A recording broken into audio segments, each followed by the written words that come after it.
Hello மக்களே, எல்லோரும் எப்படி இருக்கீங்க? எல்லோரும் ரொம்ப நல்லா இருப்பீங்க அப்படின்னு நான் நினைக்கிறேன். என்னடா இவன் 25th எபிசோட் போட்டான், அப்புறம் ஆளே காணமே அப்படின்னு சொல்லிட்டு எல்லோரும் நீங்கள் ரொம்ப ஆர்வமாக காத்துட்ருப்பீங்க அப்படின்னு சொல்லிட்டு நல்லாவே தெரியுது. 25th எபிசோட் எப்படியாவது போடணும் அப்படின்னு சொல்லிட்டு நல்ல ஒரு கண்டென்ட் சூஸ் பண்ணலான்னு சொல்லிட்டு சோல்மேட் அப்படின்னு சொல்லிட்டு ஒரு கண்டென்ட் சூஸ் பண்ணி நானும் உங்களுக்காக பேசலாம் அப்படின்னு சொல்லிட்டு சோல்மேட்டை வச்சு பேசினேன். அன்றைக்கி 25th எபிசோட 25th அன்றைக்கி கொஞ்சம் டிஃப்ரெண்ட்டாக பண்ணலாமே அப்படின்னு சொன்னால் சோல்மேட்ன்ற கண்டென்ட் எடுத்தேன்.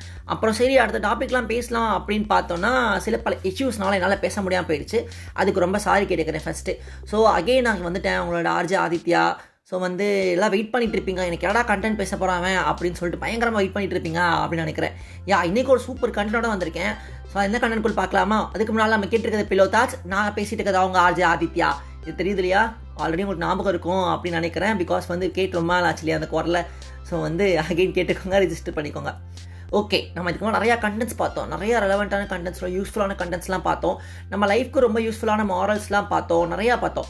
ஸோ இன்றைக்கி கொஞ்சம் கண்டென்ட் டிஃப்ரெண்ட்டாக இருக்கும். இந்த கண்டென்ட் நான் நிறையா கண்டென்ட் இன்றைக்கி என்ன பேசலாம் அப்படின்னு சொல்லிட்டு நானும் தேடி பார்த்தேன்.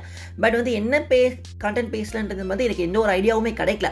ஸோ அதனால் இந்த கண்டென்ட்டை சூஸ் பண்ணலாம் அப்படின்னு சொல்லிட்டு இந்த கண்டென்ட்டை சூஸ் பண்ணியிருக்கேன். பட் இந்த கண்டென்ட் கண்டிப்பாக நம்ம லைஃபோட ரொம்ப ரொம்ப எப்படி சொல்கிறது பின்னி பணஞ்சிருக்கு அப்படின்னு சொல்லலாம். அந்த அளவுக்கு நம்ம லைஃப்பில் இந்த கண்டென்ட்டுக்கு அவ்வளோ ஒரு வேல்யூ இருக்குது. ஸோ இந்த கண்டென்ட் இது பண்ணால் இந்த கண்டென்ட் இல்லாமல் யாருமே இருக்க முடியாது. கண்டிப்பாக யாருமே இது பிடிக்காது அப்படின்னு சொல்லிட்டு சொல்லவே மாட்டாங்க. கண்டிப்பாக லைஃப்பில் ஒரு தடவையாவது இந்த கண்டென்ட்டை யூஸ் பண்ணியிருப்பாங்கன்றத கேட்டிருப்பாங்க அப்படின்னு சொல்லலாம். கேட்டிருப்பாங்க அப்படின்னு சொல்லும் போது என்ன கண்டென்ட் பேச போகிறேன்னு சொல்லிட்டு மேபி கெஸ் பண்ணியிருக்கலாம். இதெல்லாம் கேட்கலாம் அப்படின்னு சொல்லிட்டு நமக்கு யோசிச்சிருக்கலாம். என்ன கதை கேட்கலாம், இப்போ என்ன சொல்லலாம், வேறு என்ன கேட்கலாம், யாராவது பேசுகிறத கேட்கலாம். பேசுகிறத கேட்க தப்பு இல்லையா? மித்தவங்க பேசுகிற கேட்கக்கூடாது, ரொம்ப கெட்ட பழக்கம். ஸோ வரணை கேட்கலாம் அப்படின்னு யோசித்தானா வரணை கேட்கலாம். என்ன கேட்கலாம் நீங்களே சொல்லுங்கள், எனக்கு தெரில. ஓகே, உங்களோட ஆர்வத்தெல்லாம் எப்படி சொல்கிறது, உங்களை ரொம்ப நான் ஈகராக வெயிட் பண்ண வைக்கல. ஸோ கண்டென்ட்குள்ளே போயிடுறேன். என்ன கேட்கலாம் அப்படின்னா சாங்ஸ் கேட்போம். எல்லாருமே கண்டிப்பாக நம்ம லைஃப்பில் சாங்ஸ் அப்படின்னு சொல்லிட்டு டெய்லி கேட்டுகிட்டே இருப்போம். யாருமே கேட்காதவங்க அப்படின்னு சொல்லவே முடியாது. டைம் ஸ்பெண்ட் பண்ணி கேட்காதனாலும் கண்டிப்பாக ஏதாவது ஒரு சுச்சுவேஷனில் சாங் அப்படின்னு சொல்லிட்டு அவங்க கேட்டிருப்பாங்க. அது பஸ்ஸில் கேட்டிருக்கலாம், இல்லை வெளியே போகும்போது கேட்டிருக்கலாம், இல்லைனா வீட்லேயே கூட கேட்டிருக்கலாம், டிவியில் கூட பார்த்துருக்கலாம். ஸோ சாங்ன்றது எப்படின்னா நம்ம லைஃப்பில் ரொம்ப பின்னி பணஞ்சிருக்கு அப்படின்னு சொல்லலாம். நான் சாங்கை பற்றி பேச வரல, பட் சாங்க்கு முன்னால் ஒரு பேசிக்காக ஒரு விஷயம் சொல்லுவோம். சாங்கு நம்ம சொல்ல மாட்டோம். எப்படி சொல்லுவோம் எல்லாத்துக்கும் தெரியும் இல்லையா? எம்முன்ற வார்த்தையை வச்சு ஸ்டார்ட் ஆகும். அது மியூசிக். ஸோ மியூசிக் இன்னைக்கு கண்டென்ட் என்ன அப்படின்னு சொல்லிட்டு எல்லாரும் தெரிஞ்சிருக்கோன்னு நினைக்கிறேன். இன்னைக்கு நான் மியூசிக்கை பற்றிலாம் பேச போகிறேன். நல்லா கண்டென்ட்லாம் கிடைக்கலாம் அப்படின்னு பார்த்தோன்னா இந்த கண்டென்ட் எப்படா மிஸ் பண்ணேன் அப்படின்னு சொல்லிட்டு நான் யோசிச்சுட்டு இருக்கேன். பட் ஃபைனலி இந்த கண்டென்ட்டுக்கு எனக்கு நீ பேசுடா அப்படின்னு சொல்லிட்டு கண்டென்ட்டை தானாக காட்டி கொடுத்துருச்சு. ஸோ அந்த கண்டென்ட்டுக்கு தேங்க்ஸ் சொல்லிக்கிறேன். ஸோ இந்த மியூசிக் அப்படின்றது நம்ம லைஃப்பில் ரொம்ப எப்படி சொல்கிறது பின்னி பணஞ்சிருக்கு அப்படின்னு சொல்லலாம். நம்ம லைஃப் மியூசிக் இல்லாமல் இருக்கவே முடியாது. பறக்கும் போது மியூசிக்கோட தான் ஆரம்பிக்கிறோம், சாகும் போது மியூசிக்கோட தான் போகிறோம் அப்படின்றத நம்ம நிறைய சினிமாவில் கேள்விப்பட்டிருப்போம். ஸோ அதான் உண்மை. இங்கே பறக்கும் போது மியூசிக்கோட வரும், அழுகிறதோட வரும், அப்புறம் அம்மா தாளாட்டப்படுறாங்க அது இதுன்னு சொல்லிட்டு குழந்தைங்களும் நிறையா மியூசிக்லாம் கேட்குறோம். அப்புறம் நம்ம ஒரு ஸ்டேஜுக்கு அப்புறம் ரைம்ஸ்லாம் ஸ்கூலில் சொல்லித்தராங்க, அப்புறம் அங்கே ஒரு மியூசிக்.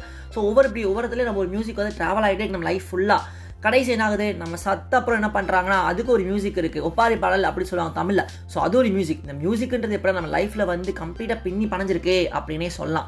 ஸோ இந்த மியூசிக்ன்றது எப்படி வந்துச்சு, ஏன் வந்துச்சு அப்படின்றப்ப தான் பார்க்க போகிறோம். பட் இது ஒரு பெரிய டாபிக். ஸோ என்ன பண்ணலாம், பார்ட் பார்க்கலாம். ஸோ இன்றைக்கி நம்ம ஃபர்ஸ்ட் பார்ட் பார்க்க போகிறோம். உங்களுக்கு நாளைக்கு செகண்ட் பார்ட் பார்க்குறதுக்காக ஆர்வத்தோட வெயிட் பண்ணிட்டு இருங்க. ஸோ இந்த மியூசிக் அப்படின்னா அது கூட எத்திமாலஜி தெரியணும் இல்லையா? அந்த மியூசிக்ன்ற வார்த்தை க்ரீக் வார்டு தான். அப்பையும் போல் கண்டிப்பாக க்ரீக் வார்டில் தான் இந்த மியூசிக்னு வந்திருக்கு. மேக்ஸிமம் லத்தீனில் வந்திருக்கணும், இல்லை க்ரீக்கில் வந்திருக்கணும். இந்த வேர்டு க்ரீக்கில் தான் வந்திருக்கு. ஸோ இந்த மியூசிக் இந்த வேர்டு எங்கே வந்திருக்குன்னா க்ரீக்கில் இருக்க ஒரு காட் நேமில் தான் வந்திருக்கு. அதாவது மியூசஸ் அப்படின்னு சொல்கிறாங்க, இல்லை மியூசை அப்படின்னு சொல்கிறாங்க. இந்த மியூசை அப்படின்றது என்னன்னா இவங்க எந்த காட்னா literature, science and ஆர்ட்ஸோட God. 9 Muses இருப்பாங்க. ஸோ ஒவ்வொரு மியூஸும் ஒவ்வொரு இதுக்கு இன்சார்ஜ். ஒருத்தவங்க லிட்ரேச்சர், சயின்ஸ், ஆர்ட்ஸ். ஸோ ஒவ்வொருத்தவங்களுக்கும் ஒவ்வொருத்துக்கு இன்சார்ஜாக இருக்காங்க. இந்த நேமில் தான் இந்த மியூசிக் அப்படின்றது வந்துச்சு அப்படின்னு சொல்கிறாங்க.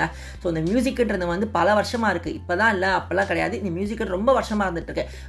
உலகம் ஆரம்பித்த காலத்திலேயே மியூசிக் இருக்குது அப்படின்னு சொல்லிட்டு ஒரு கூற்று இருக்குது. ஸோ அது உண்மையாக போயான்னு எந்த அளவுக்கு தெரில. பட் நமக்கு தெரியும் இல்லையா, மியூசிக்ன்றது நம்ம நிறையா சிவிலைசேஷன்லாம் படிச்சிருப்போம். இந்திஸ் வேலி படிச்சிருப்போம், ஹராப்பா படிச்சிருப்போம், மெசபோட்டோமியா படிச்சிருப்போம், ஜியா படிச்சிருப்போம். ஸோ இந்த மாதிரி நிறையா டைனஸ்டியன் சிவிலைசேஷன்லாம் படிச்சிருப்போம். அந்த சிவிலைசேஷன் மியூசிக்லாம் யூஸ் பண்ணியிருக்காங்க. அதுக்கான ஆய்வுக்கூறுகள் என்ன பண்ணியிருக்காங்கன்னா ஆராய்ச்சியாளர்கள் கண்டுபிடிச்சிருக்காங்க. அந்த கல்வெட்டை கண்டுபிடிச்சிருக்காங்க. அது அந்த மியூசிக் இன்ஸ்ட்ருமெண்ட் யூஸ் பண்ணுற மாதிரி நிறையா பார்த்துருப்போம். நம்ம கோயில் எடுத்துக்கோங்க, நிறையா இடத்துல மியூசிக் யூஸ் பண்ணுற மாதிரி இருக்கும். அதாவது யாழ் அப்படின்னு சொல்லிட்டு நம்ம பழங்கால இன்ஸ்ட்ருமெண்ட் இருக்குது, தமிழ் இன்ஸ்ட்ருமெண்ட். ஸோ வந்து இந்த யாழ் வந்து இப்போ வந்து அந்தளவுக்கு யூஸ் இல்லை. பட் சில பேர் வந்து இதையும் ஹார்ட் ஒர்க் பண்ணி எப்படியா வெளியே கொண்டு வரணும்னு சொல்லிட்டு ரொம்ப யங்ஸ்டர்ஸ்லாம் ட்ரை பண்ணிட்டு இருக்காங்க. ஸோ வந்து மேபி நீங்கள் நியூஸ் கேள்விப்பட்டிருப்பீங்க அப்படின்னு தெரியாதவங்க போய் கூகுளில் பாருங்கள். ஸோ வந்து இந்த யாழ்ன்றது கருவி அப்படி தான், இது வந்து பழங்கால தமிழ் இசை கருவி அப்படின்னு சொல்கிறாங்க. இது இப்போதைக்கு வந்து நடைமுறை இல்லை, பட் இதுதான் அந்த காலத்தில் யூஸ் பண்ண மியூசிக் அப்படின்னு சொல்லிட்டு இன்ஸ்ட்ருமெண்ட் அப்படின்னு சொல்கிறாங்க. ஸோ இந்த யாழை பற்றி நம்ம பார்த்துருப்போம், கோயிலை பார்த்துருப்போம், ஒரு வீணைகள் பார்த்துருப்போம், நிறையா பார்த்துருப்போம், பழைய கோவில் சிற்பங்களை பார்த்துருப்போம், கல்வெட்டிலே பார்த்துருப்போம். ஸோ இந்த மியூசிக்ன்றது பல வருஷங்கள் நம்ம கூட வந்து ட்ராவல் பண்ணிகிட்டே இருக்குது, இன்னும் பண்ணதே கடைசி வரைக்கும் பண்ணும் அப்படின்னு சொல்லிட்டு இன்றைக்கி ஒரு கண்டென்ட் நான் முடிச்சுக்கிறேன். இன்றைக்கி நம்ம பார்ட் 1 தான் பார்த்துருக்கோம், நாளைக்கு பார்ட் 2 பார்க்கலாம். ஓகேவா? ரொம்ப ஆர்வத்தோடு காத்துருங்க, பிகாஸ் இந்த மியூசிக் பற்றி நிறையா தெரிஞ்சுக்க போகிறீங்க. ஓகே காய்ஸ், இன்னைக்கு ஒரு கண்டென்ட் ரொம்ப பிடிச்சிருக்குன்னு நினைக்கிறேன். நாளைக்கு இந்த கண்டென்ட்டோட பார்ட் 2 பார்க்கலாம். Until that, signing off, I'm Raja Aditya. You are hearing No Below Thoughts. Share it with your friends and family. Thank you. Bye-bye.